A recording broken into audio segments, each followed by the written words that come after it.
Alright, so this week we're going to start out talking about a type of energy. We're going to talk about light or electromagnetic radiation.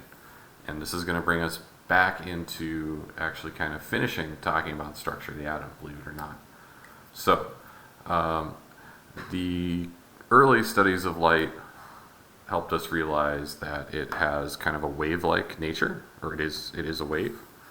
And so you have, you got a wave. And there's some key features to this. There is how tall these peaks are. That is known as the amplitude.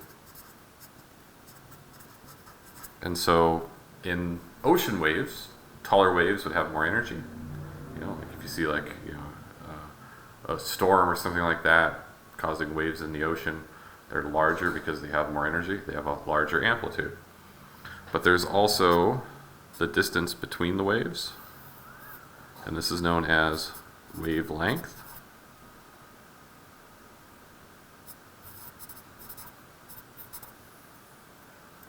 And that is known as lambda. So there's a Greek letter we use for shorthand there. Amplitude is just capital A. And then the other feature is the frequency.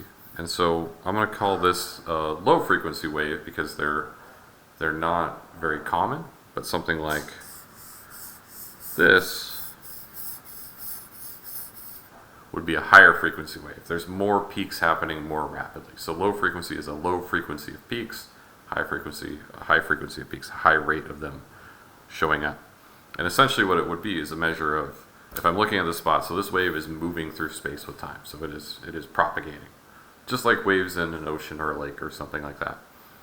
And the more of those peaks that pass through at a point in time, like if I clock it for 1 minute, 60 waves go by, that's 1 wave per second. That would be the frequency. Whereas up here, maybe it's, 20 waves in a minute. And so it'd be a lower frequency. And so this is an example of something with low frequency. And this is an example of something with high frequency. And so I'm sort of mixing it up a little bit. I'm talking about waves in general, and then I'm going to bring that back to how light is a wave as discussed as an electromagnetic wave. So frequency is abbreviated with nu. It's another Greek letter. So lambda is a Greek letter, nu is a Greek letter. A lot of scientists just knew the Greek alphabet, so they used it for shorthand a lot. Once upon a time, people these days, not so much. So when you see this symbol, it's talking about the frequency of a wave. If you see this symbol, it's talking about the wavelength. And so when I say low frequency, I mean the peaks are spaced more. Whereas a high frequency, the peaks are closer. And this can get a little tricky with a classical wave, but for electromagnetic wave, 100% true. So why do we call it an electromagnetic wave? Well, you have a situation where you have an electric field,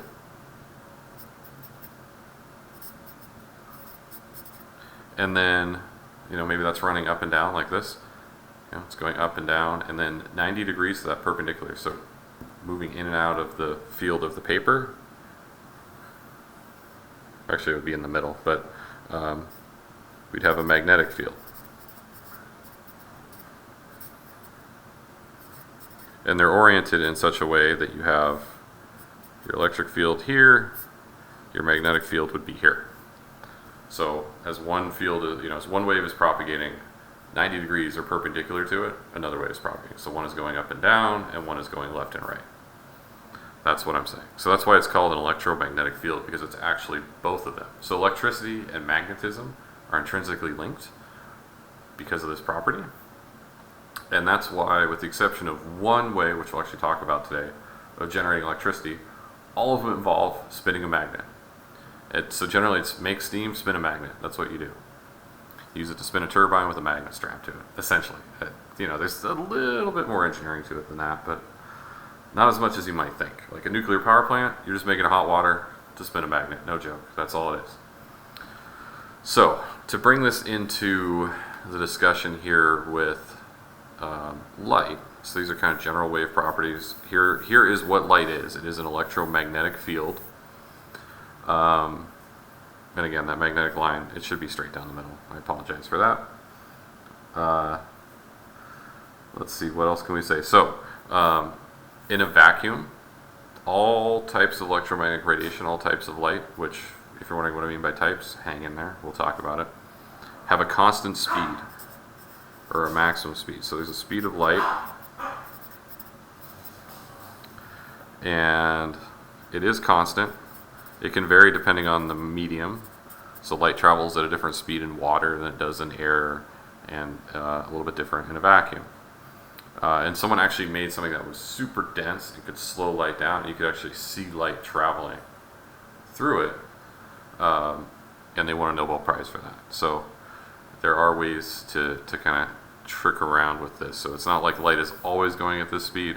This is the fastest it can go. This is how it's traveling through most of our universe. Most of our universe is pretty much a vacuum.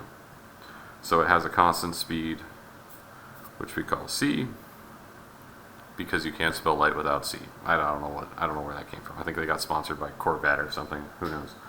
And so the speed of light is equal to the wavelength times the frequency. And in a vacuum, it's going to be 3.00, or like, I mean, it's 2.998 or something like that. It rounds to about, we'll say 3.0. I'm going to cover my bases. It's definitely 3 with 1 0 after it, times 10 to the 8 meters per second, which is really fast, in case you don't know. Light moves really fast. That's a high speed. And so, every second it travels, what is that? That's 300 million. 300 million meters. So 300 megameters in our metric system. The main takeaway here, we're not going to do a lot of math with it, but do understand that for an electromagnetic wave, as the wavelength goes up, then the frequency, is going to go down. So there's a trade-off. The product is always the same number, so if one increases, the other decreases. They compensate, so they still multiply the same value. And so when light has different wavelengths, there's a frequency that corresponds. It's always 1 to 1, because of the fact that there is a constant velocity. So, or speed, I should say. So, different types of light. What am I talking about there? I'm going to get a little cheese ball here. I'm just going to use straight up the textbook. And you're going to see that I'm actually cheating and using the older edition, but whatever. And this is the electromagnetic spectrum. You can look it up on the internet as well. And so as you go through from short wavelengths to long wavelengths, we'll talk about energy in a little bit, but essentially energy is going to go down. And so over here you have things like radio waves. So this is like TV broadcasts, radio broadcasts, that type of thing. Large waves, size of mountains and so on. And then you have microwaves. So electromagnetic radiation is being used to heat your hot pocket, in case you didn't know. That is a specific wavelength of light. Now, the interesting thing is that microwaves actually use quantum mechanics to heat your hot pocket, if you didn't know that. So they take quantum mechanics and hot pockets, and you put them together, and you have a microwave. And what it does is it's tuned to a specific wavelength or frequency that corresponds to getting water to move around. So there's this relationship between energy and matter that we're going to kind of talk about just a little bit here, but it's really important how matter and energy relate to each other. And these microwaves are energy of just the right size packet, which seems a little bit weird because I haven't talked about photons yet, but anyway, just right to get water moving around. That water moves, that movement is heat, so that's how it heats your food. Infrared is your more traditional form of heat. So, if you're aware of, pit vipers are able to perceive in the infrared range. So they're snakes that are able to essentially see heat. Just like the predator in the movie Predator can also do that. And so if you can see infrared, you can see how hot or cold something is based on how much infrared radiation is releasing. Now, there are two types of heat. So this is electromagnetic heat, also known as radiant heat, And then there's convective heat, which is kind of what I was talking about here. Microwave turns microwave electromagnetism into convective heat by mixing it with water, causing the water to get hot. And so hot particles, hot molecules, hot air, things like that, convective heat. A heat lamp, infrared heat, radiant heat. And then there's this little slice here, and actually this is oversized compared to everything else, the visible range. And that's everything we see. We call it the visible range because that's what the human eye is able to perceive as, everything around us visually, and we're able to differentiate these wavelengths into different colors. So, if you see light with wavelength of 400 nanometers, it's a little out of focus because it's a little higher than the paper. That's blue, and it goes all the way up to 700 nanometers. So it's a slice of 300 nanometers, give or take, on the entire electromagnetic spectrum here that we're actually able to receive with our eyeballs. And I always like to ask, why? Why is it that this little slice is so important? Why don't we see UV? Why don't we see ultraviolet? Why don't we see infrared? Why don't we see microwaves? Why is it we see the visible range? Which hopefully by now there's no mystery why we call it the visible range, because that's what's visible. Now some people, are able to actually, these ends are, everyone's a little different, they're a little fuzzy. Some people can actually see infrared with their eyes, and some people can see UV with their eyes. I'm not aware of anyone that can do both. It's not exactly the greatest, mutant X-Men power imaginable. Like, oh, I can see when something is getting warm. Like, okay. Unless it's the wrong, the wrong wavelength of infrared light, and then I have no idea. But why is it, give or take a little bit on the margins, and also there's color blindness, things like that. That's different. We're still able to see light in this range. We just can't differentiate the color.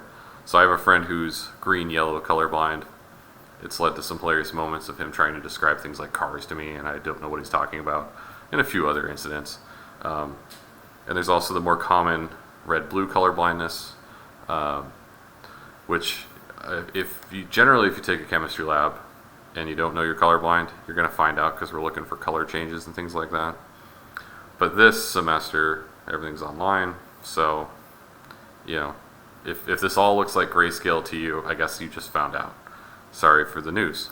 But anyway, this is the visible range. This is what the human eyeball is supposed to see. But why? Well, guess where most electromagnetic radiation released from our sun lands on this spectrum? Right here. This is the bright spot. So, we're attuned to our environment. We see the majority of the light coming from the sun reflecting off stuff. This is what we see.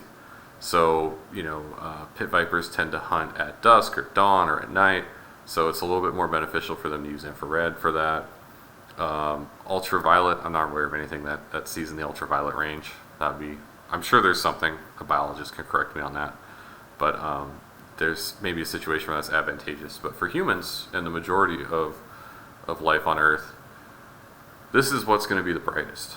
This is what's going to help you see the lion hiding in the bushes waiting for you to go near it, or the poisonous snake in the tree, or whatever it might be, or that tasty rabbit over there to go catch, whatever it might be. This is going to be what helps you do that the most. If you're trying to do it over here in x-rays, not a lot of x-rays coming on the sun. You're not going to get a lot of x-rays reflecting off stuff for you to notice it's there.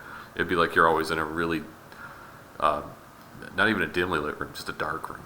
Whereas over here it'd be like a dimly lit room, and then it'd be all dark again. So that's why you're so strongly attached to the visible range in terms of our eyeballs.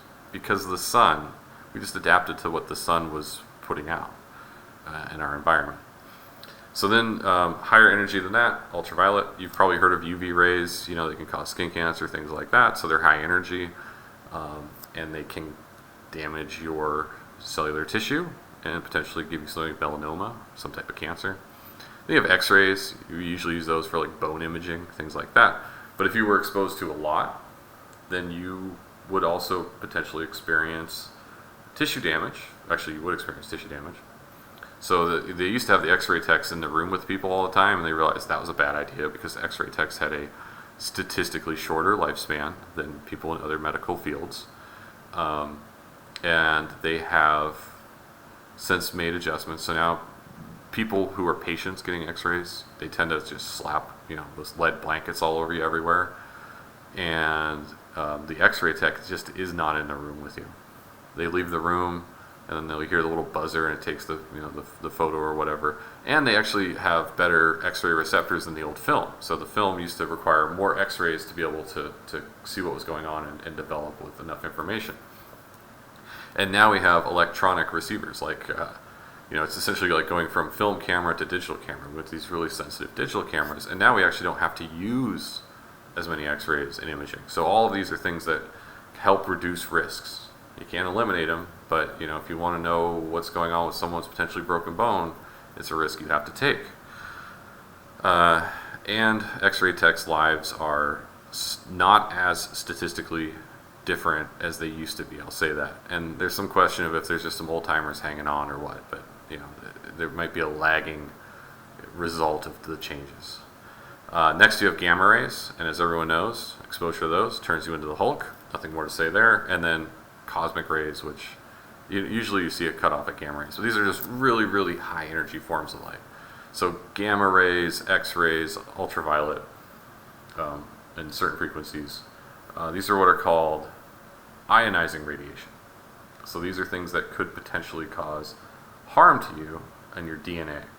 So infrared, that's just heat. I mean, yeah, you could get a burn, but you're not going to get some type of like kidney cancer or something like that from too much infrared. You're just going to be like in an oven. You'll have those problems. Microwaves aren't going to give you cancer, but you don't want to deal with a high level of them just because it'll make your eyeballs explode, because there's a lot of water in your eyeballs, in case you didn't know what a microwave will do to you without shielding. TV and radio waves, we're getting bathed in those every day already, so they're not ionizing. So the cutoff is, so people hear the term radiation and there's all these negative connotations. All of this is radiation. Visible light is a form of radiation. Ultraviolet, infrared, those are radiation. Microwave, radiation. TV, radio waves, those are radiation. But once you start becoming familiar with this, you realize that there's ionizing and non-ionizing forms of radiation. And there's other types of radiation on top of electromagnetic radiation. This isn't the only type that there is. There are a few other varieties that are released by unstable atoms that decompose and go through nuclear processes.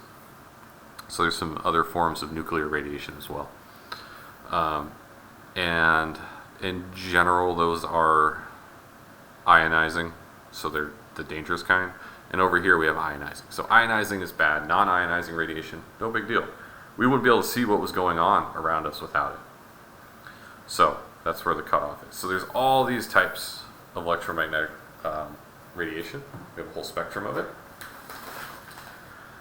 And some of it we have really good detectors built right into our face. So we can, and those would be our eyeballs. So, what else is there to say about light, right? It has these wave-like properties. It moves through, it's an electromagnetic wave. You've got a magnetic wave, an electric wave. It has clear wave-like properties. What's going on? Well, there is this one issue. And this took a little while to figure out. It also has particle-like behavior, or properties. So, you got all these wave features of light, but it doesn't really explain energy super well on the wave side, and it doesn't explain why we're able to get energy from solar panels either. But this will enable us to understand that. And so it was actually worked by this guy named Einstein. He shows up a lot in this week's lecture. There's quite a few things he talks about that he worked on in his time. So like we're in the early 20th century now in terms of science topics. We're only 100 years out, which seems so far away, but also in terms of science and history of understanding things, not really. I mean, that's when people were arguing about structure of atoms and, is it a pudding or is it is it like what we know? There's a hard nucleus in the middle and it's surrounded by electrons. Like they had to figure that stuff out. And it was 100 years ago or so. 100 to 150 that they're working on that. So, what do I mean by wave particle-like properties? Well, what I'm going to talk about Maybe you've heard this term, photons. So light, if we look at light in terms of its energy patterns, we have this continuous spectrum of electromagnetic radiation. We can have any frequency, any wavelength of light. We can have 200 nanometers. We can have 200.000001 nanometers. They're infinitely divisible. We can be anywhere on them.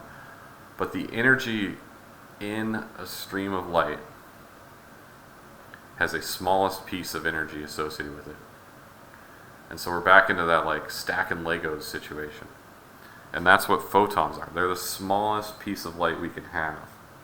So they're kind of like a packet of energy, or they call it a corpuscle sometimes. But I just think of it as, it's just like a little package of light. It's just the smallest piece of light that we can have. So this is what we call a discrete. So continuous is infinitely divisible. Discrete is like pieces.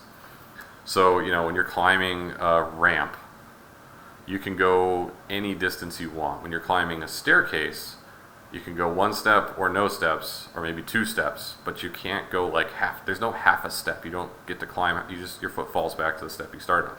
That's a discrete situation. It's all or nothing. And so these are discrete pieces of light.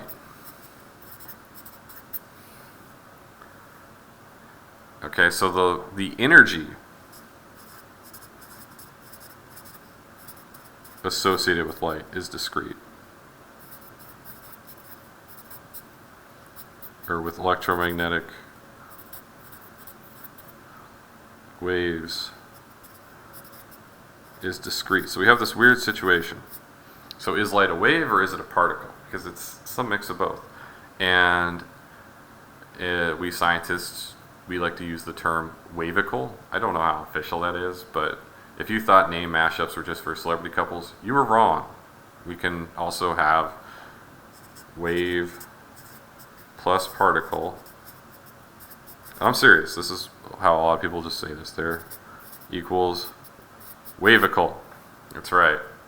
It's the Bradgelina of quantum mechanics. All right. So we have these discrete pieces of light, these photons. And so what's going on here? Well, it's the energy we're talking about. And so the energy of a photon is equal to a constant, and again, we're not going to do much with this, times the frequency of the light. And this constant is known as Planck's constant, named after Max Planck. And you can look up the number if you want. We're not going to do anything with the number. But essentially what it is that if we have a classical wave, the amplitude, the more amplitude, the more energy there is in the wave. Well, now what we're saying is the more amplitude there is, the more photons there are. The brighter the light source is because we're shooting more photons out. And each of those photons is a piece of energy.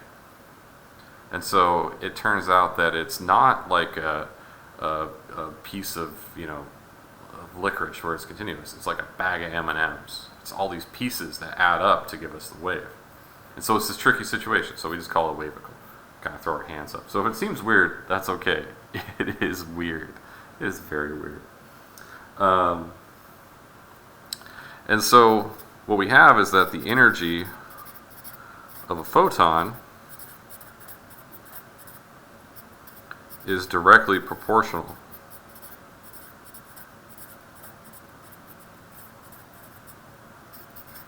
to the frequency of light.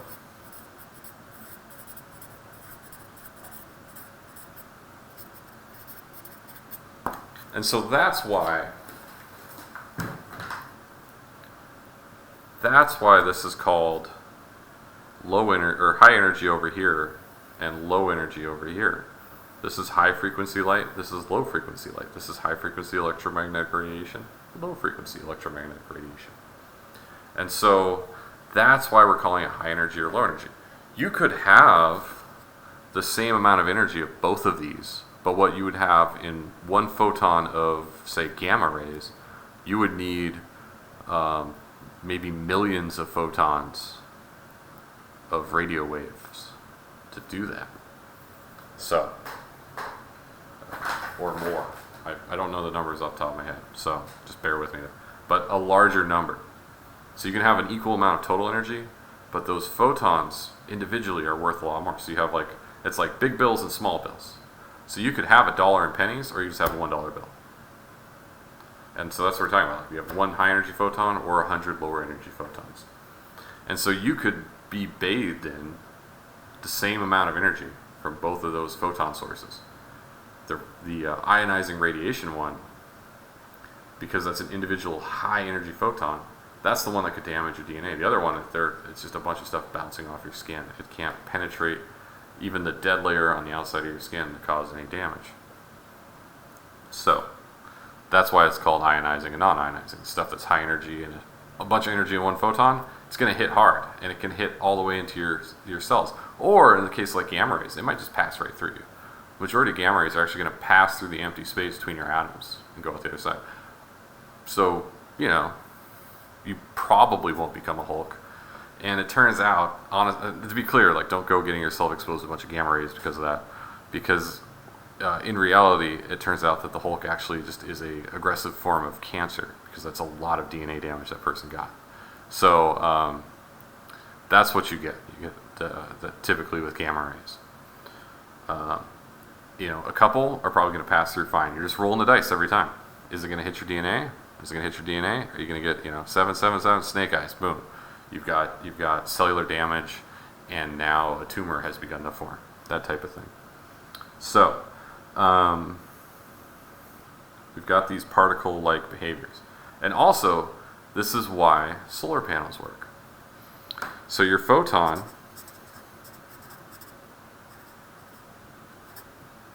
hits an electron in your solar cell, and it's like bumper cars. Boom. It bumps it into a circuit, and it becomes electricity. So electricity is electrons that are carrying energy. It absorbs energy from the collision with the photon. The wave-like behavior of light is incapable of explaining this phenomenon. And yet we use it quite a bit around here in Arizona. Turns out there's a bit of sunshine. And you can capture that directly. No spinning a magnet. This is the one way that I know of to generate electricity so far, without spinning a magnet. Like if someone developed fusion power, all they would end up doing is spinning a magnet. They just have a whole lot, it's just a fancier mousetrap. They just have a whole bunch of stuff in the beginning, and then at the end of the day, it's just use steam to spin a magnet. Coal plant, use steam to spin a magnet. Gas, spin a magnet. Hydroelectric dam, use flowing water to spin a magnet. I'm serious. This is the only way. Windmill, use the wind to turn a turbine and spin a magnet. You see the pattern there? All right, so this particle-like behavior, this discrete energy piece is called photons. This is what's going to link us into the next section. So I talked a lot here, and I hope it wasn't too random, because I'm approaching a half hour on this video, and it's only the first one of 5. But hey, you got all week. Have fun. So this is going to lead into the next section. We're actually going to use this understanding of light and electromagnetic radiation and this particle behavior, and actually this little trick right here. Photons exciting electrons. It turns out electrons can also release energy in the form of a photon. And that's going to tell us a lot about atomic structure. That's going to be when we start finally putting the pieces together. So in the next video, we are going to finish talking about the structure of the atom. We've talked about the nucleus and how it's surrounded by an electron cloud. Well, it turns out that electron cloud has some structure and order to it. And that's what we're going to start talking about next. And that's going to finish the discussion on the atom. And that's what we'll start doing in the very next video.